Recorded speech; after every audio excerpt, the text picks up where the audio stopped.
The observatory on Kepler 442b had been abandoned for 3 centuries before Alex found it. He'd always been called ancient by the younger colonists, not because of his age, which was a modest 42 standard years, but because of his obsession with pre-diaspora Earth culture. While others pursued neural upgrades and quantum careers, Alex collected paper books, wore actual eyeglasses he didn't need, and maintained technology most considered obsolete. The observatory was perfect. Dusty star charts lined the walls, and a massive telescope pointed uselessly at a sky now mapped by satellites. Alex had transformed it into his sanctuary, spending his days cataloging old Earth astronomy texts, and his nights watching the 3 moons rise over the purple forests. That's when he found them. 6 small figures huddled in the telescope chamber, their silver fur matted with frost, their wolf-like ears pressed flat against their heads in fear. They couldn't have been more than 10 years old in human equivalent, their large amber eyes reflecting the lamplight like mirrors. "Please," the eldest whispered in broken standard, her tail wrapped protectively around her smallest sister. "We are lost. Our mother, she hunts us." Alex should have contacted the Interspecies Council.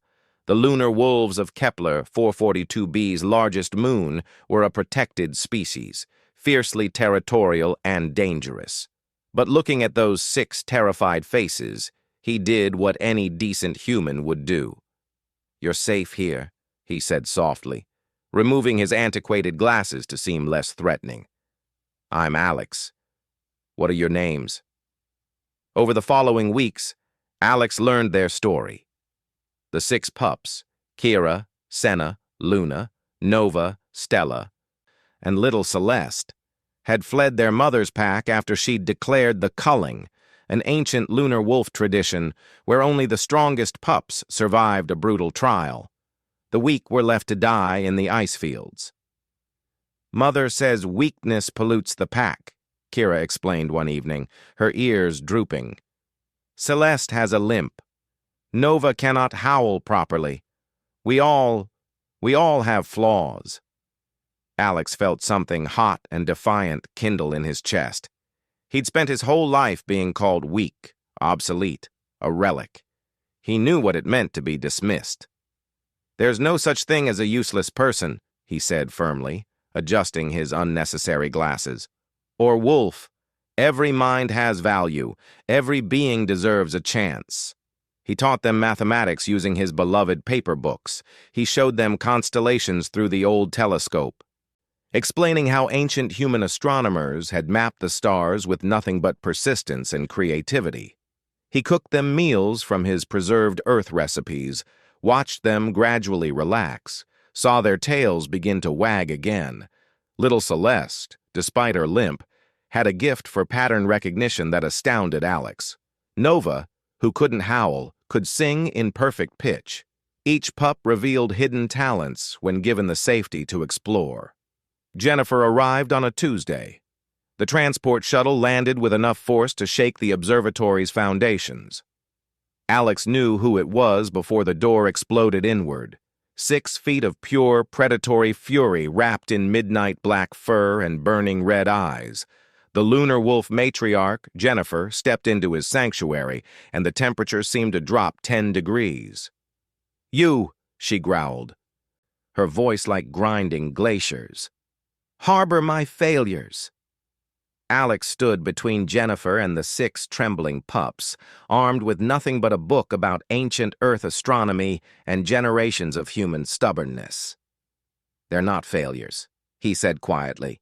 "They're children." Jennifer's laugh was terrifying. "You are human. You know nothing of our ways. We are predators. We survive through strength. The weak die, so the strong thrive." "We tried that once," Alex replied, pushing his glasses up his nose, a nervous habit that steadied him. "On Earth, we called it eugenics, social Darwinism, a dozen other names for the same cruelty." He gestured to his precious books. "We documented every mistake we made, so we'd never forget why we were wrong. Your human sentiment means nothing to..." Celeste solved a 300-year-old astronomical equation last week, Alex interrupted, his voice growing stronger. Nova composed a song that made me cry. Senna designed a better heating system for this entire building. Luna memorized every constellation visible from both planet and moon. Kira taught her sisters to read standard in 6 days. Stella predicted the meteor shower 3 weeks before our satellites detected it. He stepped closer to the massive wolf, utterly unafraid now. You want to know the secret of humanity? Why we survived when we were weaker, slower, less armed than every predator on our world. We protected our weak. We valued different strengths. The genius who couldn't hunt, the artist who couldn't fight, the dreamer who couldn't run. We became the dominant species in our solar system not despite our differences but because of them. Jennifer's red eyes narrowed. You dare lecture me, human? I dare protect children who deserve a chance to find their own strength, Alex said simply. That's what humans do. That's what any decent being does. The silence stretched like a wire ready to snap. Then Celeste limped forward, placing herself between Alex and her mother. Mama, she said softly, he taught us that broken things can still be beautiful. That different doesn't mean useless. That pack means protecting everyone, not just the strongest. One by one, her sisters joined her, forming a line of small defiance. Jennifer stared at her daughters, then at the strange human with his obsolete glasses and ancient books. And something shifted in her burning gaze. She saw the confidence in her pups' stances, the knowledge in their eyes, the courage they'd learned from a species she'd dismissed as soft. Perhaps, she said slowly, her voice losing its edge, there is more than one kind of strength. Alex smiled. There's a spare room in the observatory. It's a bit dusty, but if you wanted to stay, learn what they're learning. Jennifer's tail twitched, almost imperceptibly, but Alex had learned to read wolf body language. For observation purposes only, she said gruffly, to understand what makes my daughters so bold. Of course, Alex agreed, hiding his grin. That night, 7 lunar wolves and 1 ancient human nerd gathered around the telescope, mapping stars and discussing philosophy, mathematics, and the infinite ways to measure worth. And in the margins of Alex's beloved Earth astronomy texts, he wrote, Today I taught a wolf to see stars. Tomorrow, perhaps she'll teach me to howl.